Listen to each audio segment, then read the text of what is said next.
dança e luta genuinamente brasileira tem suas raízes diretamente relacionadas à diversidade cultural africana. Pessoas sequestradas e escravizadas das mais diversas etnias tiveram seus laços sociais e afetivos rompidos da noite para o dia devido à tragédia da escravidão perpetrada pelos colonizadores europeus. O reducionismo praticado, identificando um escravizado como Benguela, Cabina, Mina, entre outros, é devido ao porto de embarque dessas pessoas pelo tráfico negreiro. Há muito mais diversificação cultural dentro de uma nação que podemos imaginar. Esse amálgama cultural, esse caldo cultural diverso será fundamental para a reconstrução das suas identidades, da reformulação das tradições, das sociabilidades entre si. A capoeira é um desses símbolos. A capoeira surge no Brasil através da necessidade da aglutinação de saberes e de construir uma rede de proteção dessas etnias que faziam parte das nações para conseguir desenvolver um modo de sobreviver à catástrofe da escravidão. Há relatos que, no Reino do Congo, havia uma dança chamada a Dança da Guerra, que consistia em dar mais agilidade à pelvis para que, em batalha, se tivesse mais destreza para desviar das flechas lançadas pelo inimigo. Era a primeira esquiva.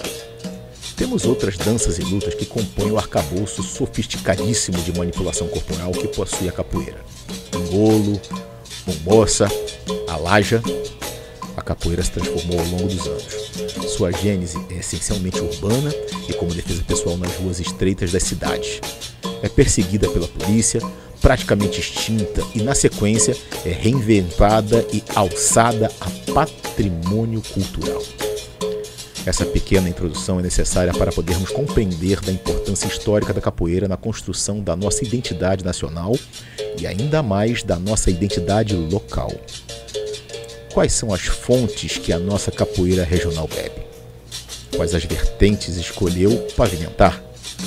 Como o trabalho feito com a capoeira enquanto instrumento educador e transformador é na cidade?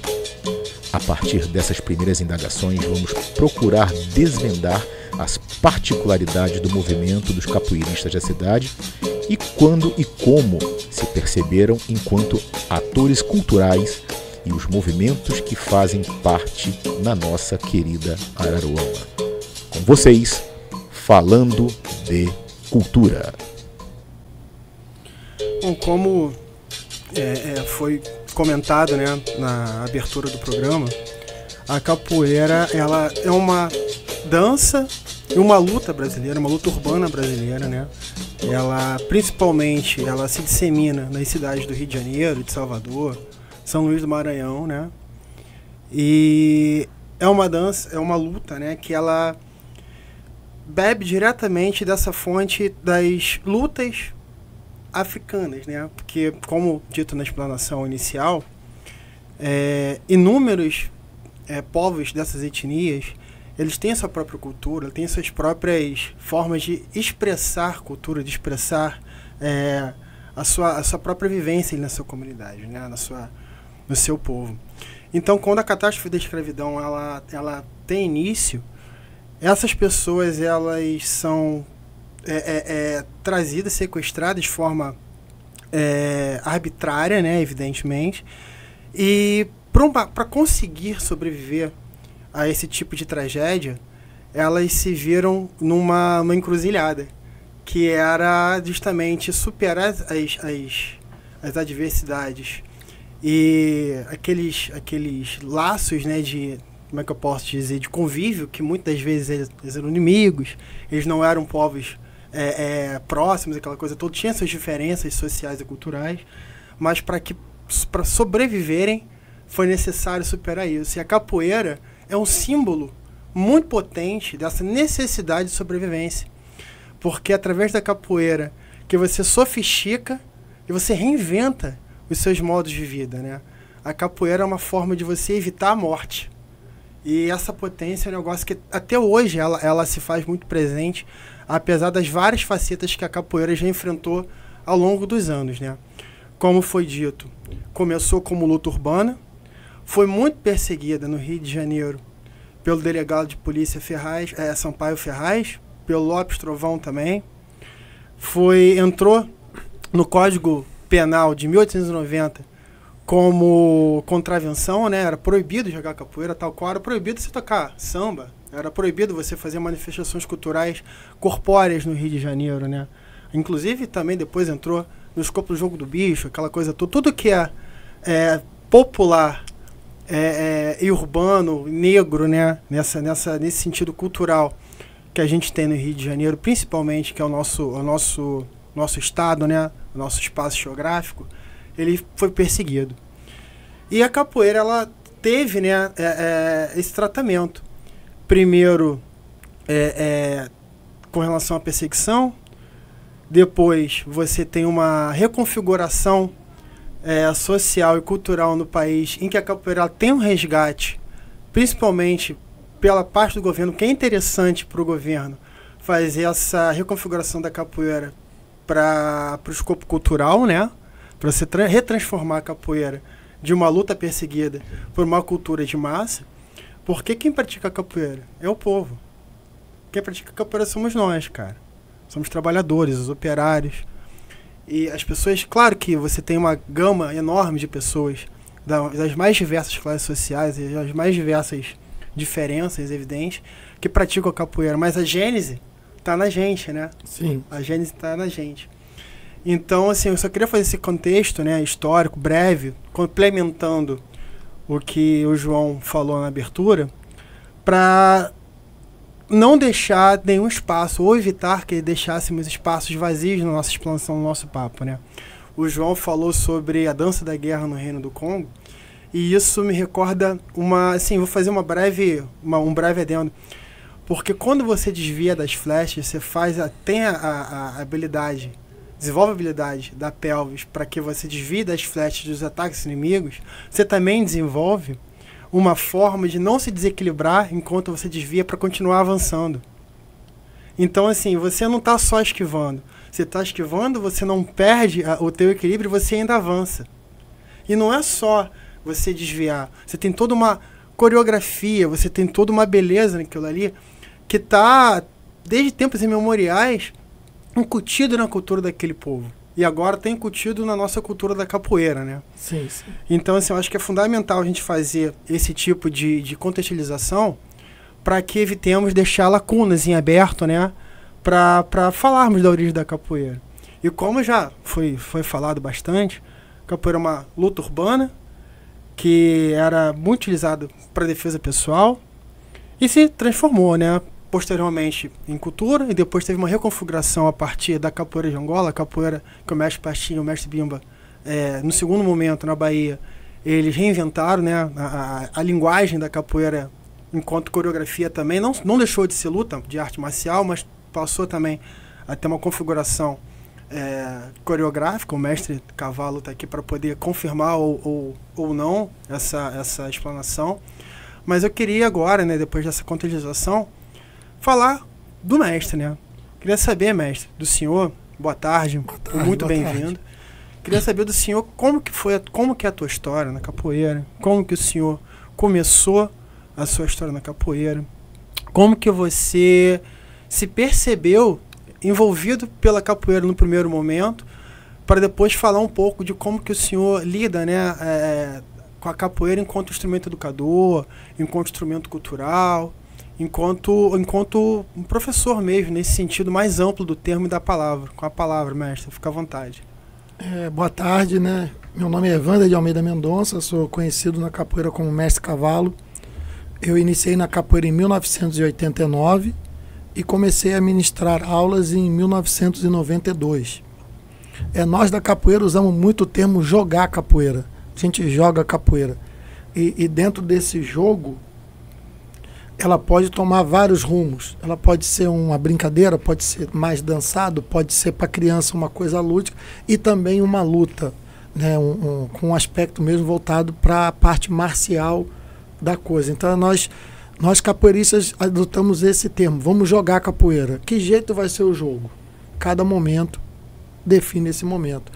E essa colocação sua da dança da guerra, de esquivar, ela é muito pertinente. Um mestre falou para mim uma vez assim, que a capoeira é uma roda do mundo dentro do mundo. Você se prepara na roda da capoeira para a roda do mundo. Então, quando esse guerreiro ele está esquivando das flechas, avançando, é o que você falou, isso vai sendo passado adiante, e é o que o capoeirista, né, essa pessoa, esse guerreiro de hoje em dia, até do seu processo, que tem que fazer, tem que estar sempre desviando, avançando para poder, né, conquistar aí o seu espaço na sociedade enquanto capoeirista, enquanto negro, enquanto pobre, enquanto cidadão. Então realmente foi bem pertinente isso daí. Então eu comecei na capoeira em 89. Perdão.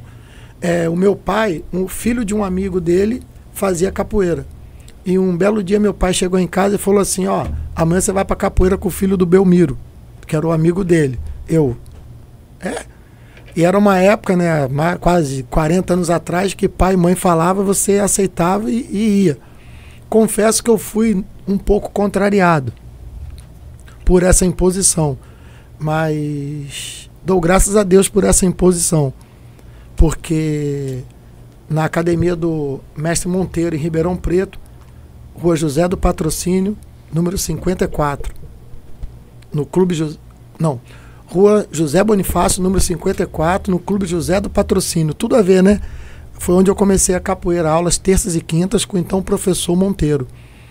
E no começo eu ia tal, e confesso que fazia, mas não estava tão envolvido com isso. Mas passado 2 meses, o professor na época, que era o Monteiro, recebeu a visita do mestre, que era o mestre Miguel Machado, do Grupo Cativeiro Capoeira. E quando eu vi aquele mestre chegando ali, e todo mundo com um respeito enorme, todo mundo respeitando aquele mestre, e o Monteiro, que era o cara que a gente via ficando um menino perto daquele mestre, eu olhei, eu olhei para aquilo, juro para você, eu chego a arrepiar, cara. Eu já me vi ali, eu quero isso, eu quero um dia chegar nesse ponto. E passando todos esses anos, em 91 eu vim para Aruama, né? E procurei alguns grupos locais aqui, comecei um trabalho de capoeira muito informal em 92 no CIEP 148. Na verdade eu trabalhava num supermercado, um amigo estudava lá à noite. Assim, por mais que não seja uma aula estruturada, planejada, com todos esse conceitual, atitudinal, eu vejo que a partir do momento que você ensina uma pessoa a colocar o pé direito atrás, a mão direita no rosto, você está transmitindo, você está ensinando a capoeira. Então, mesmo de uma forma informal, eu dato como esse 1992 o início da minha prática de ensinar. Tua trajetória, Minha trajetória de ensinar. Eu era um capoeirista com 3 anos de prática, não era um mestre, um professor, mas era capaz de transmitir algo para alguém que acreditava que poderia. Dividir aquele conhecimento, né? Isso. Aí passei pelo grupo do mestre Josivão, mestre Tuxê, um tempo, treinei com o mestre Pingo de Cabo Frio também. Entrei na associação IE Capoeira do mestre Capa, que foi aonde eu me formei professor e tive uma volta para o cativeiro, onde peguei contramestre em 98 e me formei mestre em 2007, o primeiro grau de mestre, né? Aí em 2018 eu peguei o 2º grau e vou encerrar em 2029 o último grau de mestre dentro da nossa associação de capoeira. Pô, maravilha. E assim, a gente tá falando de capoeira, né? Mas só para contextualizar, que você falou do jogo, né? Que tem diversas formas de jogo, que você convida o outro capoeirista através do jogo, né? O convite ao jogo. E eu tava estudando, né? Como informei antes, historiador e tal.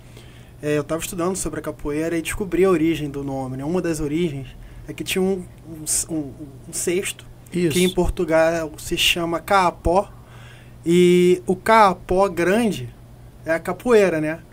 E era aquele cesto que eles jogavam para poder muitas vezes se defender, para poder fugir, porque a capoeira não é uma dança de agressão, é uma dança para você fugir de alguma agressão. No final das contas, quando eu falo fugir, obviamente não é fugir. É uma luta de contragolpe. Você sai para fazer o seu... Você esquiva, né? Isso, a capoeira, assim, quando eu estava estudando sobre as origens da luta, que não é uma luta que ela tem iniciativa contra o adversário. Ela usa o adversário... Ela é reativa. Você reage ao adversário, né? Pra poder depois, assim, superá-lo. Não necessariamente continuar a luta, só superar, sair fora e tal. E aí você falou da capoeira, eu tava recordando da origem por causa do termo, né? Que a capoeira vem do jogo do caapó, que é o cesto que os capoeiras no Rio de Janeiro jogavam. Caapó é um cesto grande, né? Vem da origem do português de Portugal. Só para fazer esse contexto, né? Do termo da palavra. Então, Felipe, a capoeira ela é muito plural, né? Existem várias vertentes com relação à sua origem, existem várias vertentes com relação ao seu início. Então, tem essa do cesto e tem a do caapoeirá, que é o mato que não existe mais, o mato roçado. Ah, onde que ele está? Ele está lá na capoeira. Então, tem essa Tá na roça, né? Entendeu? Que é um lugar roçado onde ele ia praticar. Então, tem essa do cesto, que também os escravos de ganho que iam descarregar navio usavam esses cestos. E eles tentavam tirar a vez do outro para pegar, porque quanto mais eles conseguiam pegar, mais eles também tinham o seu escravo de ganho. E tem essa também do caapoeirá, do Tupi-Guarani, que é o mato que não existe mais. Então, o que nós entendemos enquanto capoeiristas, aceitamos essa pluralidade da capoeira. Então, nós temos registros da capoeira Bahia, Rio de Janeiro, Recife, que afloraram praticamente ao mesmo tempo, mas com ideais e caminhos diferentes. Sim. Né? Se você for ver a capoeira no Recife, ela deu origem ao frevo. A repressão lá deu origem ao frevo. O frevo é um subproduto da capoeira. Inclusive, quando você vê essas sombrinhas que eles usam no frevo, antigamente era usado pelos grupos de capoeira. Pelas maltas, né? Lá no Recife tinha muita briga, houve muita repressão, esses grupos de capoeiristas. Eles usavam esses guarda-chuvas como arma, com punhais na ponta. Já no Rio de Janeiro, a capoeira ela já não ficou tão presa ao ritual, vamos dizer assim. Era mais uma coisa para briga, para luta, para rua. As próprias maltas de capoeira. Você vai ver Senhorzinho, esse pessoal, os mestres mais antigos, os registros mais antigos, essa questão de formação de roda, de ritual, de instrumento, isso não é uma característica originária da capoeira carioca, ou seja, é da capoeira urbana baiana. Baiana. Já é da capoeira baiana. O pouco que eu li a respeito disso é que a repressão à capoeira lá em Salvador, os capoeiristas procuraram muito refúgio nos terreiros. Corretíssimo. Então, é aí que o capoeirista baiano começa a ficar muito mais atrelado a essas questões culturais, ritmo, musicalidade, do que o próprio capoeirista carioca, que estava mais voltado para a parte da luta, da briga. No Rio de Janeiro, você tinha o Manduca da Praia. Ele foi preso 27 vezes por agressão. E aqui no Rio de Janeiro, olha como é que às vezes a história se renova, né? A cidade do Rio de Janeiro estava dividida. A malta X manda aqui, Nagoas, Guaiamuns, a malta aqui toma conta aqui. As maltas de capoeira já tinha. Aí você tem lá a revolta dos mercenários, que as maltas de capoeira enfrentaram esses mercenários. Então tem todo um contexto histórico que não está muito nos livros, né, no cotidiano do conhecimento geral escolar, né?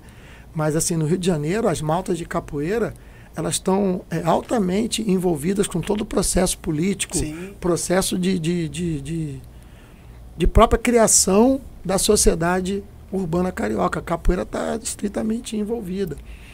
E essa questão de capoeira Angola e capoeira regional também é um rótulo baiano. Baiano. No Rio de Janeiro era a capoeiragem carioca. Então o que acontece? Lá na Bahia tinha a capoeira baiana. Até que na década de 30, o mestre Bimba, Manuel dos Reis Machado, ele decide criar um novo estilo, a qual ele batizou de luta regional baiana. Até porque estava no processo de repressão policial, de repressão, né, no Código Penal e tudo, então ele colocou luta regional baiana. E aí ele criou esse novo estilo, porque ele achava que a capoeira estava muito fraca com relação a outras lutas. Tem uma passagem que o mestre Bimba ele vai dar aula no Centro de Cultura Física da Bahia. E lá ele tem contato com outras artes marciais. Ele vê o jiu-jitsu, o taekwondo, o karatê e tal. E alguns biógrafos do mestre Bimba, né, eu não sou historiador, sou capoeirista, dizem que nesse momento que o mestre Bimba entende que a capoeira estava muito fraca como arte marcial com relação a outras lutas. E até então a capoeira não tinha método, não tinha sequência de treino, não tinha uniforme, tinha o mestre e o aluno. Capoeira tinha, entra na roda aí, assim que aprende e tal.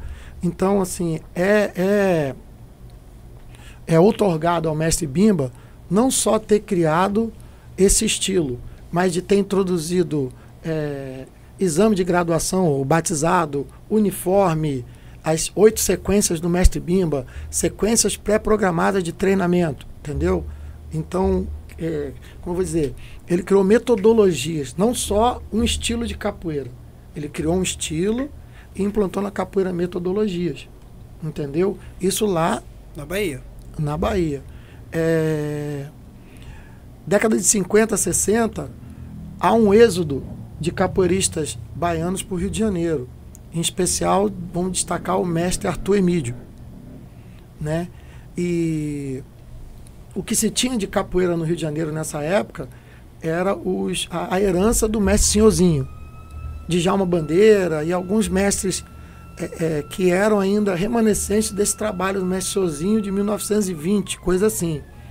Então Arthur Emídio chega no Rio de Janeiro e começa vamos dizer, tentar reagrupar esses capoeiristas, começa a querer fazer esse movimento de capoeira já trazendo essa questão do birimbau, do ritual, E aí no Rio de Janeiro dá sequência aí, né, o mestre Mendonça cria as graduações da Confederação Brasileira na verdade era a Confederação Brasileira de Pugilismo.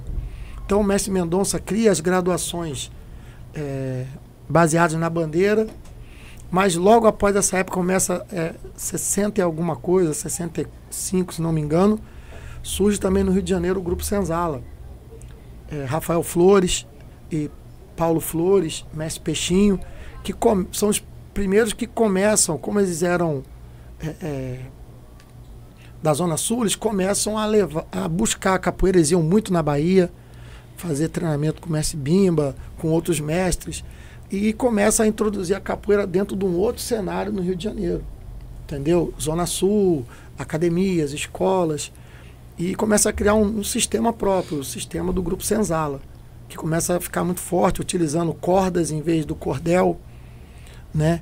Criando uma identidade, né? Uma identidade, uma sequência de cores próprias, e a partir daí a capoeira começa a dar um boom no Rio de Janeiro, né? Com o mestre Camisa também, que monta seu trabalho aqui no Rio de Janeiro, que também tem uma expansão muito forte.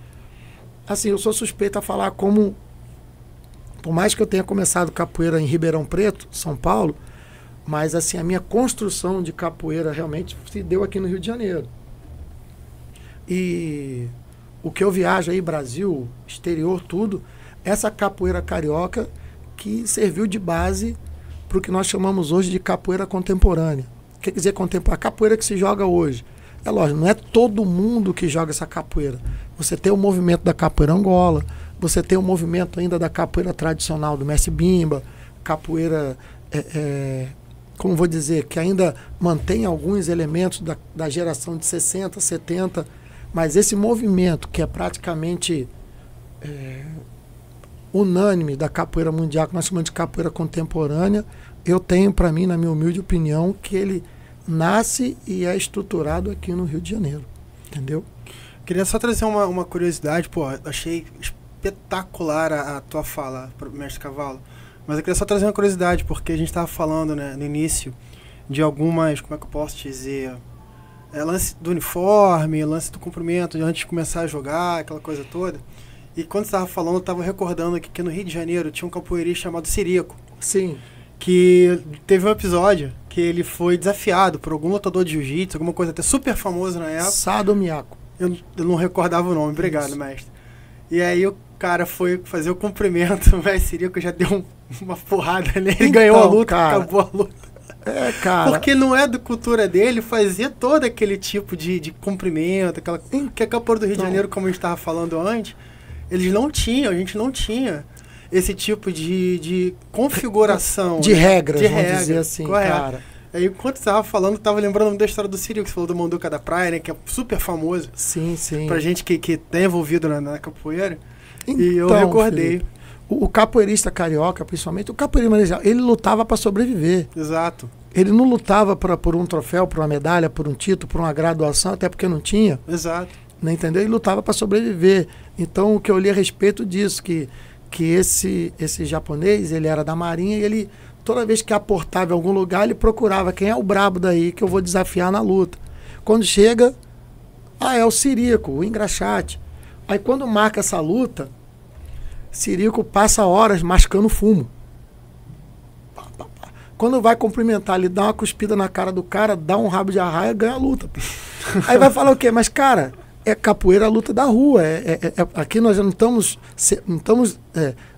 que eu imagino a mentalidade dele? Você tá falando aqui no início do século passado, né, gente? Mais de 100 anos, tá? 100 anos, cara. E tipo assim, cara, a minha luta é para sobreviver, cara. Então, vale. Pra minha concepção de luta, vale. Pra concepção do japonês lá, não valia, cara. E o Sirico já era idoso, né? No contexto dessa luta, ele já era um Sim, senhor bem idoso. sim. Mas mesmo assim, super ágil, super fisicamente, super capaz ainda. Então, assim, ele era um dos últimos remanescentes da capoeira capoeiragem, crioula, né? Da capoeiragem crioula, crioula. como se chama, né? Isso. Ele era um dos últimos remanescentes, assim. Eu acho que esse é um dos últimos episódios que a gente tem de relatos de capoeiristas, né? Dessa capoeiragem crioula e africana do século XIX, né? E você falou da lei, né, cara? A lei era assim, dos capoeiras e vadios. Pra você ver como que era a denotação que o capoeirista tinha. E que isso aí é uma parte, né, que não é muito legal, mas se você pega vamos lá, 1890, 1990, 100, que em 140 anos, a capoeira hoje está em mais de 120 países. São os quase 10 milhões de praticantes, que a capoeira está em faculdades, universidades, que a capoeira está em escolas, academias, que a capoeira está na BNCC. Né? O ensino da capoeira, das lutas regionais, incluindo-se a capoeira. Eu acho que, assim, eu falo para os meus alunos assim, a gente tem que saber como era e entender como é. Essas duas coisas têm que estar juntas para que produz o conhecimento como um todo daquela cultura, que no caso é a capoeira. Então isso realmente é legal quando você olha, poxa, estava aqui, preto, escravizado, pobre, marginalizado, tal, aonde que está? E não foi fácil, cara. Se você for ler a história dos mestres, dos caras que carregavam a tabaco nas costas, que sofriam, que apanhavam para manter viva essa cultura, pô, isso aí tem um valor enorme. Hoje hoje um profissional de capoeira coloca seu uniforme, sua mochila, apresenta seu currículo em qualquer boa escola, qualquer boa academia e ele é recebido pela porta da frente. Não é regra. Tem algumas histórias aqui que eu vou estar contando para você a respeito disso. Mas, porra, eu acredito que a caminhada do capoeirista foi vitoriosa. Se você for analisar da onde que ele veio, aonde ele está, e se você projetar onde ele vai chegar, em janeiro agora vai ter na Arena Olímpica um campeonato mundial de capoeira, com gente do Brasil todo, entendeu? Então, se você for analisar aonde estava e aonde está, eu acho que é uma caminhada de sucesso. Entendeu? É quase que uma saga do herói, né? Você consegue superar todos aqueles obstáculos, aquelas barreiras, né, sociais, culturais, econômicas, muitas das vezes. Perseguição policial. Então, cara, quando eu tava fazendo esses estudos que eu comentei com o senhor, mestre, eu fiquei muito surpreendido como que o movimento de perseguição da capoeira no Rio de Janeiro, ela foi violenta e agressiva, aliás, muito mais violenta e muito mais agressiva que nos outros centros. Com certeza. É por isso, um dos motivos, que eu acredito, evidentemente, é que tem uma outra configuração que eu posso falar um pouco mais pra frente, né? Esse olhar, ele tem que ser muito amplo. Se você não tem como olhar para essa história só por um prisma, tem que abrir muito esse leque. Porque, assim, o que eu tava falando? que a capoeira, a repressão do Rio de Janeiro, ela foi muito mais violenta do que nos outros lugares. Porque você, mal ou bem, em Pernambuco, como você falou, em São Luís do Maranhão, na Bahia, você teve a perseguição, mas ela não foi tão violenta a ponto de exterminar os capoeiristas que a praticavam. No Rio de Janeiro, o Sampaio Ferraz, que é o grande perseguidor, o grande inimigo dos capoeiras, inclusive ele era um capoeira, isso é super curioso, né? Porque o cara era um capoeira e depois virou promotor público para perseguir os capoeiras. E ele fez questão de, quando ele aceitou o cargo, de falar assim, ó, só aceito se eu tiver carta branca para prender quem eu quiser, quando eu quiser, de onde for, quem for. E o que ele queria fazer com isso? Ele não queria prender só o capoeira que estava jogando. Queria prender o capoeira idoso para não ensinar e o capoeira jovem para que ele não terminasse a formação. Isso fez com que a capoeira do Rio de Janeiro fosse exterminada. Felipe, você imagina que também quantas pessoas que só por um andar assim, por usar uma roupa assim, tu é capoeira, vai também. Não. Muita gente, muita extremamente agressivo, cara, extremamente agressivo. Perseguição. Mas assim, sobrevivemos. Olhar em perspectiva, como você falou, né? Depois eu falei da saga do herói, quase na minha cabeça, obviamente, fazendo a grosso modo, a gente tem essa linhagem da saga do herói, porque você nasce da tragédia da escravidão, que foi o maior absurdo da história da humanidade. Sim. E aí você se desenvolve para poder sobreviver. E aí você, de novo, é perseguido para não deixar com que você se ramificasse, que você fincasse raízes. Então, assim, você superar tudo isso e conseguir reconfigurar a capoeira para que se tornasse não só um patrimônio nosso, geralmente brasileiro, mas que se transformasse numa cultura múltipla, com tanta diversidade, é um épico, né? Assim, claro que a gente está tentando... Eu estou romantizando porque eu sou desse sentido, mas é um épico, assim, é muita dureza, muita dificuldade para você superar os obstáculos e conseguir se marcar ali, botar o pé e falar assim, porra, cheguei lá, consegui. Sim, você sabe por quê, Felipe? Porque o que é bom é bom. O que é bom é bom. O que eu quero dizer com isso? A cultura da capoeira é mais forte. Entendeu? Não é o capoeirista, sim, mas o que eu quero dizer assim, a capoeira é uma coisa tão maravilhosa, tão magnífica, que ela deu esse suporte, essa força para superar isso tudo. Entendeu? A capoeira é boa.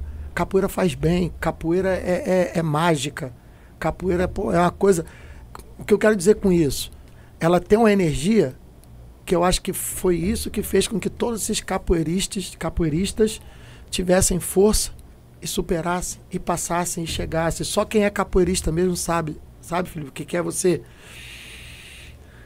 Com todas as adversidades, tá no seu pior dia, tá no seu pior momento, mas você tá na capoeira, cara, ela te preenche, ela te energiza de uma tal forma. Então, acho que assim, a capoeira, ela provou que ela é boa. Por mais que tivesse recebido chicotada, crítica, dedos, apontamentos, mas ela sobreviveu, ela enfrentou tudo e a cada dia prova. Tá aí, eu faço trabalho, tem vários companheiros que fazem, trabalho de reabilitação com capoeira, PCD, idosos. A capoeira hoje é o maior divulgador da língua portuguesa que se fala no Brasil, no mundo. Porque em todos esses países você tem que cantar no nosso português, o nome dos golpes no nosso português. Entendeu? Eu posso te apontar uma lista infinita de jovens que se profissionalizaram com a capoeira, que mudaram sua vida através de... Eu tenho ex-alunos médicos, dentistas, advogados, tenho também pedreiros, motoristas, mas estou dizendo que a capoeira foi um paralelo para que ele crescesse enquanto pessoa. Então, a capoeira é provida de tanta coisa boa que eu acho que ela tem uma energia tão grande, positiva, que ela enchia o coração dessas pessoas para enfrentar o chicote, a grade, enfrentar o apontamento, enfrentar tudo isso e estar onde está, entendeu? E uma outra questão, Felipe, quando eu falo da pluralidade da capoeira, eu quero deixar assim aqui, porque às vezes eu vou estar falando alguma coisa com você sobre capoeira, mas é baseado naquilo que eu aprendi, naquilo que eu vivi e naquilo que eu presenciei, naquilo que foi, porque se você trouxer 10 mestres de capoeira aqui para dar uma entrevista, cada um vai ter um olhar. Existe o consenso geral, capoeira tal, foi criada no Brasil, mas como é que eu vou dizer? Até de nomenclatura, de ritual, diferente do judô, por exemplo. O judô foi criado pelo Jigoro Kano. uma pessoa criou. Então, tipo, você conseguiu normatizar isso a nível mundial. Aquele movimento, aquela nomenclatura, aquele ritual é igual no mundo todo. Padronizou aquilo. Padronizou. A capoeira não, cara. Você vai na Bahia de um jeito, você vai em São Paulo de outro, você vai no próprio Rio de Janeiro, cara. Você vai no subúrbio de um jeito, a capoeira de cordel é de outro jeito, a capoeira de corda é de outro jeito. E tipo assim, e cada mestre foi recebendo o seu conhecimento na transmissão oral, foi colocando um pouco do seu discernimento, foi passando à frente. Então hoje você encontra na capoeira uma pluralidade muito grande. É lógico, tem um parâmetro, que eu posso dizer que é bem 90% de consenso, mas tem muita pluralidade, entendeu, Felipe? Os capoeiristas, né, no caso, quando você falou desse épico todo, na minha cabeça veio uma palavra muito forte, que é responsabilidade. Sim.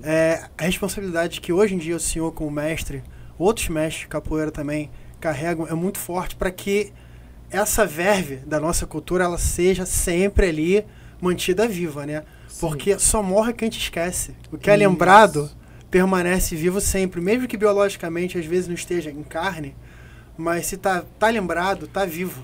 Então é uma responsabilidade muito grande que vocês, né, capoeiristas, como mestre, como o senhor, mestre Cavalo, tem de manter essa cultura viva. E quando eu comentei mais cedo que eu penso na capoeira de uma forma muito mais ampla do que só o jogo, né? Porque não é só uma forma de falar. Sim. O samba, por exemplo. Quando você pensa em samba, os passos de samba são passos da capoeira. O drible do futebol são esquivas da capoeira para você superar teu adversário sem a necessidade do embate físico. Cara. Então a capoeira ela tá ramificada, introjetada na nossa forma de vida, na nossa cultura, das mais variadas maneiras, mesmo que a gente não perceba aquilo no primeiro momento. Sim. Felipe, eu vejo que é o seguinte, o brasileiro, ele pode até não gostar da capoeira, eu só fico triste quando ele nega a sua brasilidade. Quando digo brasilidade é o seguinte, cada povo tem o seu caldo cultural, vamos dizer assim. Você vai ver o oriental, tem essa alimentação, não sei o quê, essa postura, tem a sua luta, muito daquilo é um sistema, né? Uma prática de vida, né? Chama de vida. Aí, eu fiz uma pesquisa uma vez sobre as lutas no mundo. Eu dei uma palestra sobre isso aqui nessa escola mesmo, que a gente está aqui agora. E nessa pesquisa eu percebi como que cada luta está enraizada com os padrões culturais daquele povo. O sambo da Rússia, o taekwondo na Coreia, o kung fu na China, o karatê e o judô está enraizado. Aí vem para o Brasil, que você falou. O nosso jogador de futebol tem um drible diferenciado, né? As nossas danças, o samba. Você pode dar 500 aulas de samba para qualquer mulher de qualquer país do mundo, mas não vai sambar igual a brasileira. Então, essa brasilidade da capoeira, ela é nossa, cara. Acho que nós devemos olhar com orgulho esse nosso diferencial cultural. Você pode até não praticar, mas eu fico muito triste quando vejo as pessoas brasileiros. Isso aí não é... Cara, eu já tive o privilégio de estar em outros países que eles olham admirados, cara, para a nossa cultura da capoeira, cara. E realmente, sem querer, acho que quando o cara às vezes vai cair de bicicleta e coisa, eu acho que tem capoeira ali, cara. Às vezes ele nunca treinou, mas tá na nosso DNA brasileiro, vamos dizer assim. No corpo dele já tá ali, sem ele se dar conta, né? Já está no corpo ali. Isso.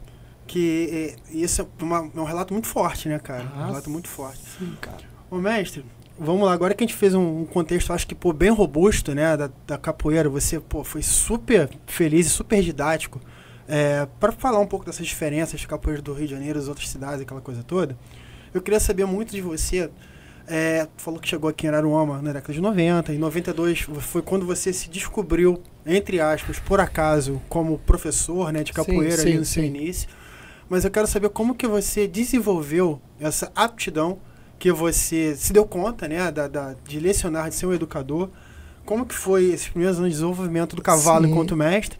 E quando que você percebeu que você era um agente cultural importante e que a capoeira era um instrumento didático super fundamental, assim, indissociável do teu ser para você trabalhar, né, com a capoeira, para além de praticante, para além de mestre? Como que você começou a educar a Cara, partir da capoeira? Você tá falando aí, eu tá passando um filme na minha mente de tudo que você tá falando, parece que tá batendo certinho com a minha cronologia mesmo. Então, Felipe, um sentimento que eu tenho que ter com relação à capoeira é muita gratidão. Gratidão. Eu chego aqui em 91 em Araruama com uma mochila. A roupa que eu tava no corpo e algumas peças de roupa de uma mochila. Né? E comecei a trabalhar na época no supermercado, se não me engano, e eu queria treinar. Dentro desse supermercado, apareceu esse amigo que fazia um curso noturno no CIEP 148, soube que eu já tinha feito capoeira. Ah, você não quer lá ensinar pra gente? Confesso que eu fui, mas com uma questão assim, cara, a quadra enchia. Isso em 92. Mas eu não... Caramba, sabe, eu não tinha esse discernimento de qual era o verdadeiro meu papel ali, entendeu? Eu fiquei um tempo ali no CIEP e depois, cara, eu comecei um trabalho de capoeira aonde era o antigo cinema. Aqui no centro, né? Onde é a igreja? Isso. Então, veja bem, ó, por que eu quero te falar isso? Propósitos diferentes. Por que eu fui dar essa aula ali no cinema? Porque eu treinava com o mestre Capa, era lá em São Gonçalo. Não, treinava com o mestre Pingo, depois fui treinar com o mestre Capa. E era longe. Eu falei, cara, eu vou dar aula para ter alguém com quem eu treinar. Entendeu? Eu comecei esse processo ali de dar essa aula. No cinema, fiquei um tempo ali também. E nesse momento, acontece uma coisa que vira essa chave. Eu vivi um momento, Felipe, que se você entrasse num ônibus aqui em Araruama com a roupa de capoeira, as pessoas iam pro outro banco. E isso me deixava desconfortável, mas eu não tinha essa... Até que um dia eu fui ali perto do mercado municipal tentar alugar uma kitnet para eu morar. Isso era 93, se não me engano, para 94. Aí a senhora me recebeu, tal. O que você faz, não sei o que, tal. No meio da conversa eu falei que eu fazia capoeira. A mulher olhou para minha cara. Você mexe com tóxico? Bem assim. Eu falei, não, senhor. Não, você é capoeira? Não, vou alugar para você não. Qual era a visão que a sociedade araruamense tinha com relação à capoeira? Isso me deixou profundamente... Aí começou a mudar uma parada na minha cabeça. Cara, eu amo tanto a capoeira, cara. Eu não posso deixar que as pessoas tenham essa ideia sobre a capoeira. Passava na televisão uma propaganda, venha ser amigo da escola. Era uma carinha branca com uma boquinha vermelha e era o Tony Ramos que fazia essa propaganda. Venha ser amigo da escola. Eu, quer saber? Eu trabalhava de segunda, sexta e sábado de manhã. Minha esposa já estava casada na época, eu falei, cara, você procurava as escolas no final de semana para fazer algum trabalho. Eu comecei esse amigo da escola, se não me engano, em 93 para 94. Carlos Leal, Nair Valadares, Moisés Ramalho. Comecei em 3 escolas. Aí minha mulher ficava, pô, final de semana não, cara. Comecei com aula de graça ali, fazendo ali aos sábados. Cara, juro para você, eu fazia isso pensando... Eu não posso mudar a cabeça dessa geração mais velha, mas eu posso mudar de quem está chegando agora. O pessoal mais novo vê a capoeira como uma coisa positiva. Aí logo depois, eu comecei a dar aula na antiga Politécnica. Eu fui trabalhar na cantina da Politécnica e falei com a diretora, dona Vera Moema, na época. Comecei a dar aula também nessa Politécnica. Aí em 99, eu trabalhava na prefeitura também, como apontador, se não me engano. Então eu já estava nesse processo, entre 94 até 99, como amigo da escola. Eu dava aula de graça nessas escolas, de tempão. Nesse meio tempo também eu comecei a dar aula na Pestalozzi. Eu fiz um combinado com a dona Cândida, que é a presidente lá até hoje. Eu dava aula de dia para os alunos da Pestalozzi, os PCDs, e à noite ela me cedia o espaço para eu dar aula para a comunidade. Foi nessa época que meu trabalho realmente começou realmente a trazer pessoas fora desse contexto escolar. Quando eu começo esse trabalho na Pestalozzi, se não me engano, em 94. Aí é inaugurada a Escola Politécnica, eu também vou trabalhar na Politécnica, começo um trabalho ali na Politécnica também, onde é hoje a UPA, Secretaria de Saúde. Né? Então eu já estava com esse processo de tentar mudar essa opinião que a sociedade araromense tinha com relação à capoeira. Aí eu treinava quarta-feira em São Gonçalo, trabalhava, dava aula final de semana gratuitamente nessas escolas. E à noite dava aula na Pestalozzi. Aí, em 99, foi inaugurada a Casa da Alegria, no Mutirão. Que era um espaço que ia ser usado para a comunidade fazer. Eu falei, que parada legal. Fui na prefeitura, eu trabalhava na Secretaria de Obras. Pô, vocês não querem me mudar para a Secretaria de Política Social para eu poder fazer um trabalho lá no Mutirão? No Mutirão. O meu secretário na época, que era o Sérgio Paladino de Obras, liberou.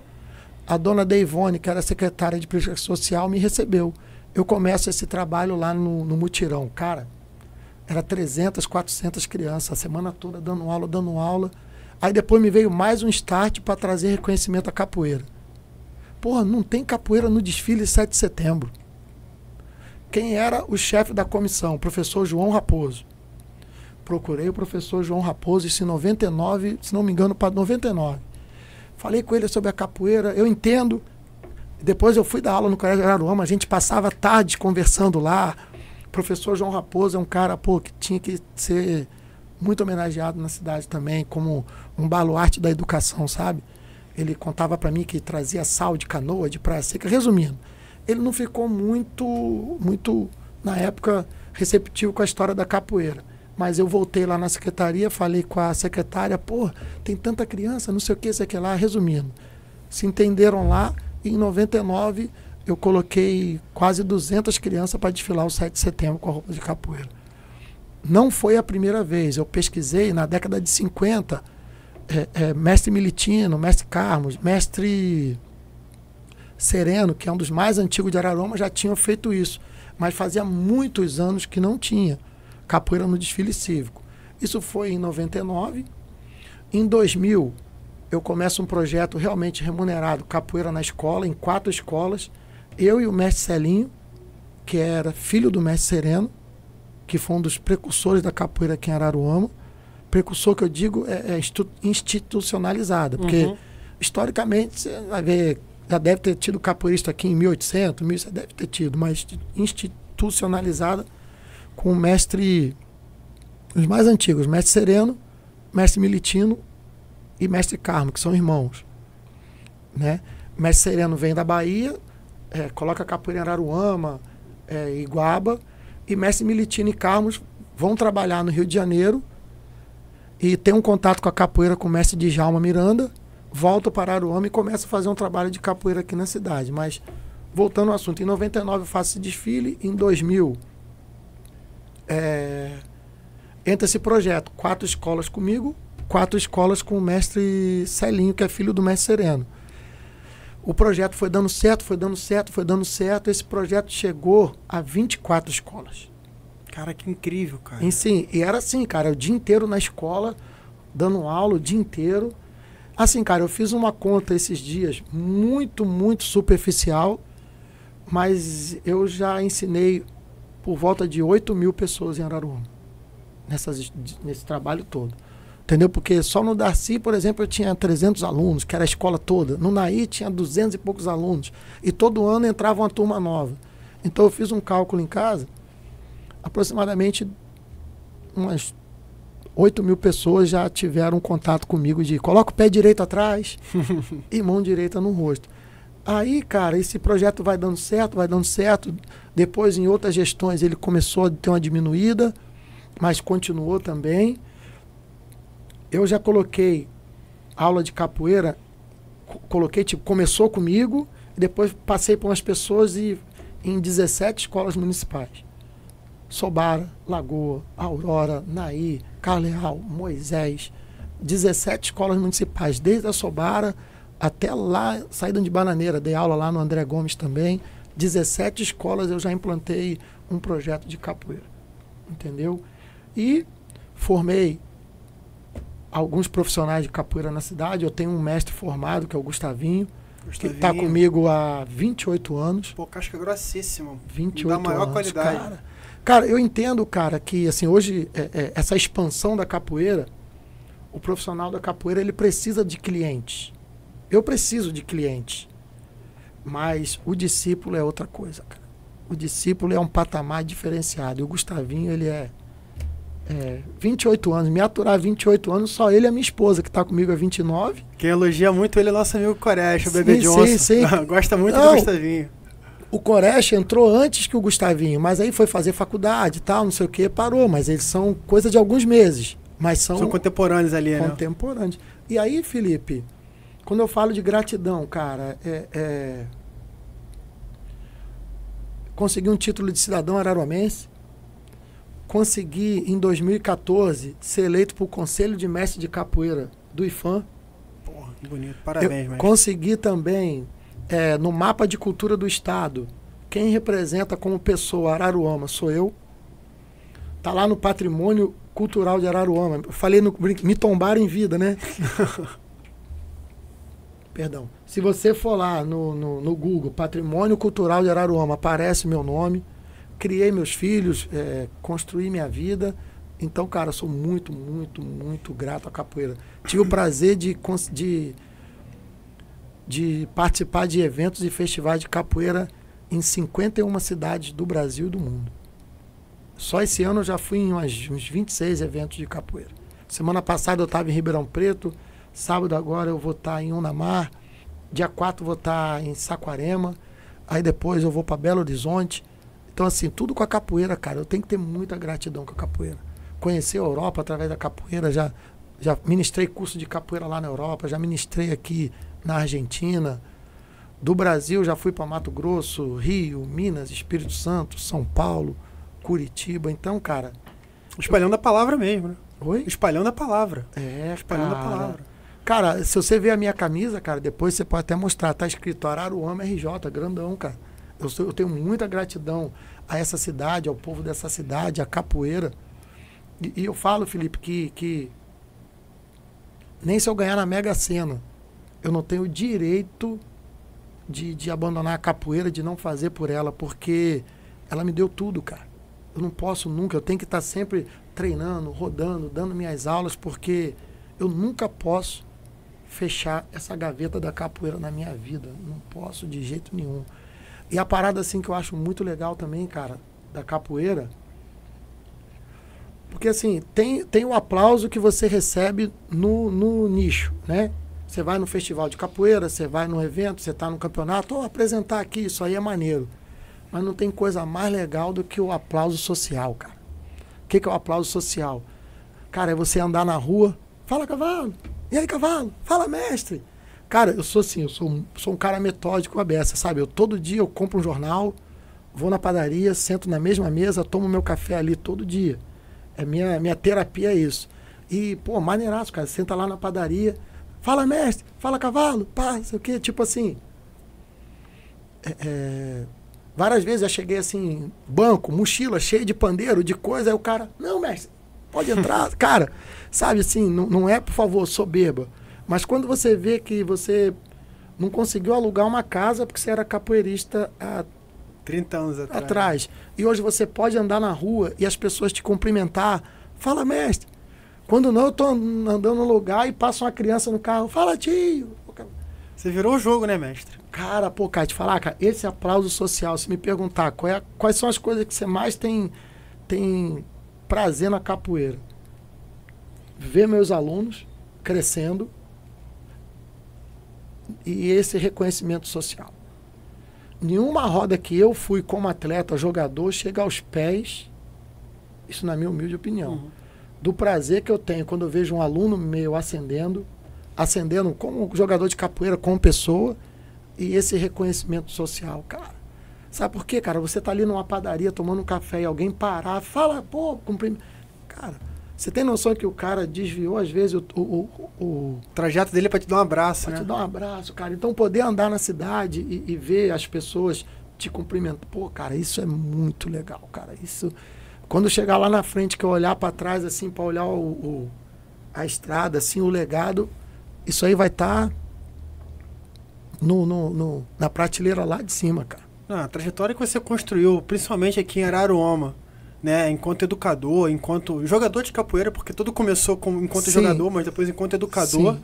É uma trajetória, assim, pô, da mais alta responsabilidade, da mais alta grandeza. Felipe, já teve um momento que eu quis muito ser um atleta virtuoso. Treinava muito. Isso dava um prazer, chegar na roda e executar, pelo dentro do que eu acho que eu fiz bem como atleta. Mas quando eu comecei a colher essas coisas, que nem você falou, cara, quando eu quis mudar, quando que você quis mudar o porquê de você dar aula? Quando eu entrei nas escolas municipais, quando eu comecei a ver as crianças te olhando, fazendo cartinha para você, fazendo desenho, sabe? Criança, pô, eu ia dar aula lá na Sobara, lá na Lagoa, as crianças chegavam com um saco de laranja, aqui, mestre. O pouco que ele podia fazer, mas te via como alguém que merecia aquele pouco. Então, quando eu comecei a fazer essas aulas nas escolas, ver as crianças me olhando assim, eu falei, pô, cara, a pegada não é o atleta, é o formador, é diferente, cara. Isso foi me começando a fazer eu pensar, poxa, qual é o meu papel mesmo? Porque o que eu fizesse para mim como atleta ia morrer comigo. O que eu fizesse pelos outros, como professor, como mestre, como formador, isso ia perpetuar. Eu vi um vídeo esses dias de um professor falando, o professor é um cara que deixa seu DNA para a história com aqueles que recebem o seu conhecimento e vão passando adiante. O legado, né? É o legado. Tu deixa o legado. Então, quando eu comecei a dar aula nas escolas, Felipe, realmente virou essa chave, deu... Pô, cara, eu acho que não é só treinar, não é só querer ir pra roda, ser atleta. Eu acho que eu vou fazer mais pela capoeira do que dando um salto ou jogando bem numa roda. É isso aqui. Foi nesse momento que você se entendeu enquanto educador, né? Enquanto educador, cara. Foi que cara, eu sou capoeirista, eu sou atleta de capoeira, mas o que vai me dar prazer de verdade é ser um agente educacional e educar essas crianças através da cultura da capoeira, expandir essa visão de universo através da cultura de capoeira. Caraca, Felipe, e ter dado aula para tanta gente, é lógico, cara, assim... mestre, todo mundo que você deu aula, não, alguns a gente não consegue salvar, não consegue trazer para o lado correto. Mas ter dado aula para tanta gente, eu encontro ex-alunos em todos os lugares, cara. Eu encontro ex-alunos dirigindo ônibus, fala, mestre. Aí eu vou na rodoviária tomar um café, ô mestre, papá. Eu tenho ex-alunos médicos, eu tenho ex-alunos, o doutor... Eu amo ele demais, cara. Eu tenho muito orgulho de vê-lo crescendo. Dr. Lucas Rigg.